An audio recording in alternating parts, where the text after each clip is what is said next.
J'ai juste une... L'expérience, c'est pas une vérité. C'est juste une petite lumière qui éclaire le chemin que tu as parcouru.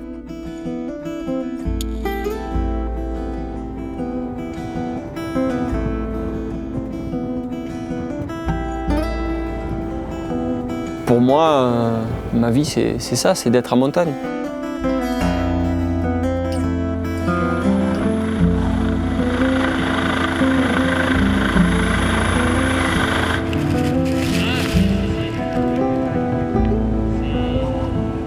Quand on est secouriste en montagne, on voit l'autre côté de la barrière.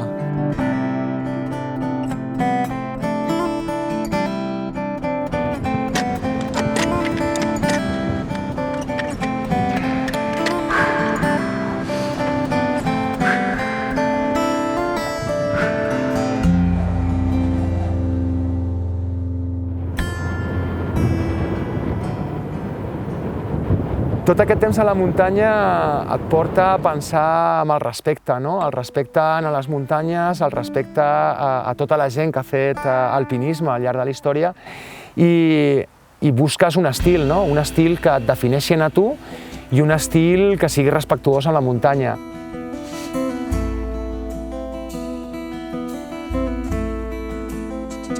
Donc moi, ma façon de pratiquer la montagne, c'était faire de l'alpinisme. C'était de l'escalade, la cascade de glace, de l'escalade mixte, glace et rocher. Enfin voilà, c'est de l'alpinisme pur et dur.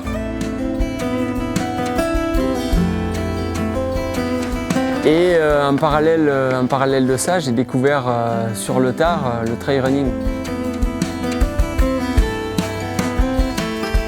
Mais je me suis dit, bon, ben, si j'essayais autre chose, si je me lançais un nouveau challenge, une nouvelle façon d'aller en montagne, d'avoir le même plaisir d'être là-haut, mais d'une façon un peu différente.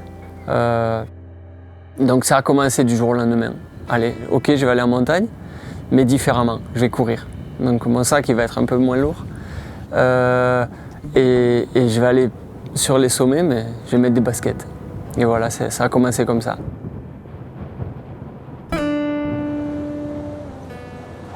L'esport és una evolució contínua, no? Jo penso que és com la mateixa vida, és a dir, tots busquem una evolució, tots busquem una millora. Une approche différente de la montagne. C'était pas dans le but de me lancer dans la compétition ou de rechercher le résultat ou la performance.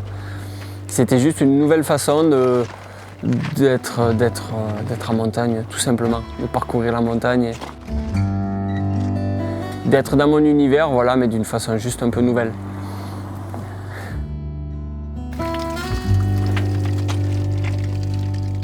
Per què Fast and Light? És molt senzill, no? Primera, per mi és estil alpí pur, molt més ràpid, molt més lleuger, molt més suau sobre la muntanya, no? Tu as peu d'équipement, tu es léger, tu peux enchaîner les sommets. És un estil molt més ràpid que el que havíem fet fins ara i ve senzillament de progressar, no?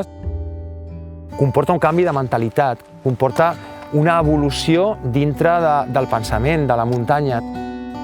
No sé com dir-ho, clàssica, lenta, no ho sé si és això, no? És a dir, i si dic clàssica i lenta, ho dic amb el carinyo més gran que tinc en clàssic i lent, perquè ho he fet tota la meva vida, no? On faisait des choses de manière empirique parce qu'on nous avait appris comme ça, mais c'était pas forcément juste. Moi-même, il y a 40 ans en arrière, j'avais toujours un sac à dos de 10 kg pour aller faire de l'escalade. Avant, il fallait cirer ses chaussures sans arrêt pour qu'elles ne prennent pas trop l'eau. Donc, on montait les jours de pluie au refuge en espérant que le lendemain, il fasse beau. Parfois, ça ne se levait pas, puis on descendait, on attendait un jour de plus. Et ce n'est pas la tendance. La tendance, c'est de venir prendre une journée, quelques heures, et de redescendre. C'est trop, pour moi, bon, c'est peut-être un peu vieux jeu, on n'est pas encore au haut du Mont Blanc avec un client qui sort déjà son smartphone pour prendre une photo et envoyer la photo à sa famille ou à ses amis. Donc en même temps, il n'apprécie pas ce qu'il y a autour de lui, pas forcément en tout cas.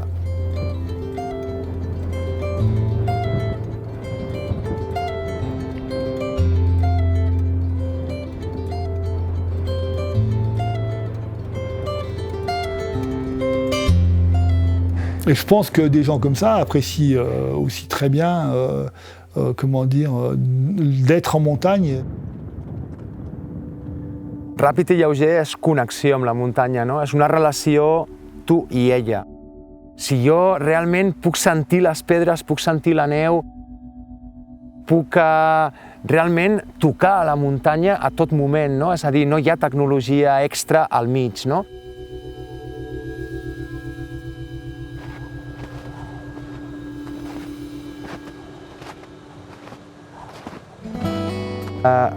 És el que atrapa, és el que m'atrapa, és el que m'emociona, diguéssim, de quan pujo allà dalt, després d'haver pujat en aquestes muntanyes tantes vegades. És una evolució natural, com ha sigut una evolució natural pels alpinistes pujar als 8.000 sense oxigen. Mais je pense que c'est dans l'esprit humain de vouloir repousser ses limites, et puis on trouve des centres d'intérêt qui sont soit la montagne, soit d'autres sports de pleine nature. Et moi personnellement, ça ne me gêne pas.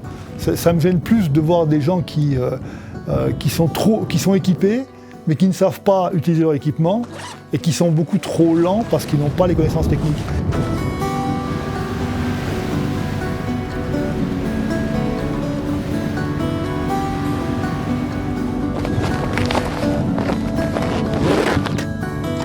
En un cas com el meu, com a guia de muntanya, no?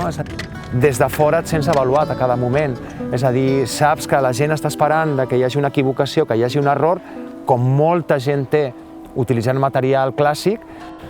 Jo crec que si fem una reflexió històrica, no? Qualsevol moviment, qualsevol alpinista, qualsevol muntanyenc, doncs, des dels començaments, que ha intentat fer les coses d'una altra manera o que han intentat fer les coses d'una altra manera, han sigut moviments superavaluats o supercriticats o superobservats, no?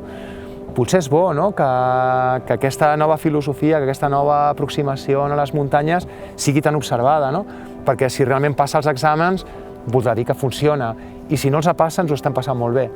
Même les meilleurs ne sont pas à l'abri d'un faux pas, et tout le monde a glissé dans les escaliers de sa cave, qu'on soit le champion du monde ou bien la personne lambda.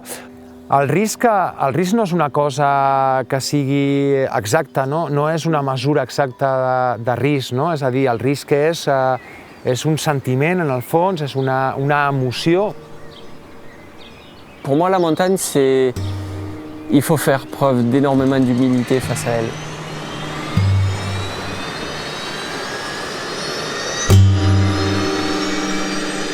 Quand tu vas chercher quelqu'un qui est en détresse, qui est blessé et qui te regarde avec des yeux qui sont remplis de détresse, forcément tu es confronté à la réalité et tout ça te touche profondément.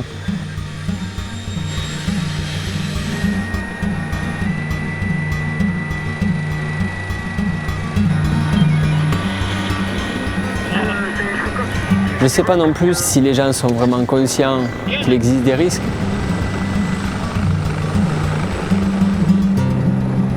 Parce qu'un beau moment en montagne peut tout de suite se transformer en tragédie.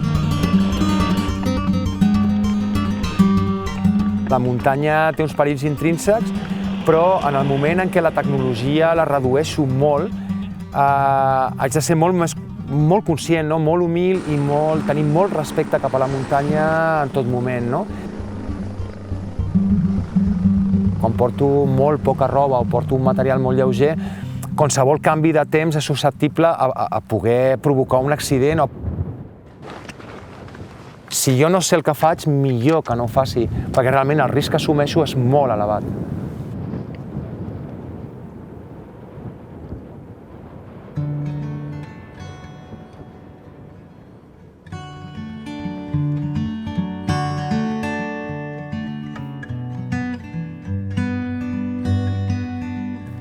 Freedom, llibertat. Realment és llibertat absoluta, freedom. Llibertat amb responsabilitat. Sense la responsabilitat de saber el que estic fent, la llibertat aquesta es converteix en una trampa.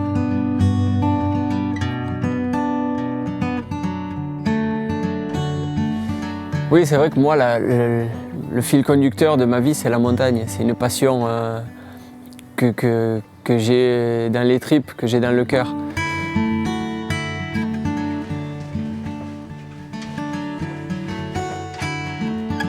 Il y a 15 ans, quand je découvrais la montagne, j'étais un peu tout fou.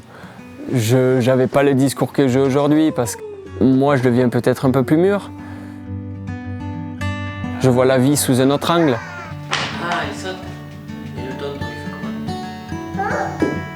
Et là, tout. Non, moi, je pense qu'on est tous libres de choisir la façon dont on veut pratiquer la montagne. Que ce soit d'une façon très minimaliste, rapide et légère, ou d'une façon plus traditionnelle, on est tous libres de sa pratique.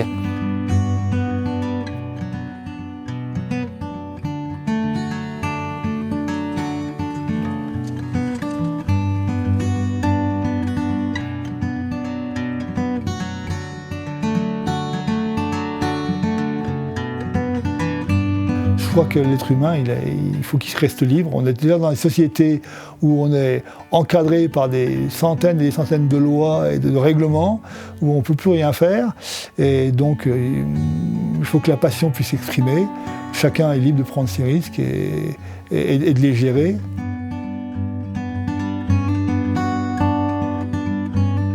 Ara estem al començament, no? És a dir, parlar de que això serà el futur o no serà el futur, no ho sé, no puc dir-ho.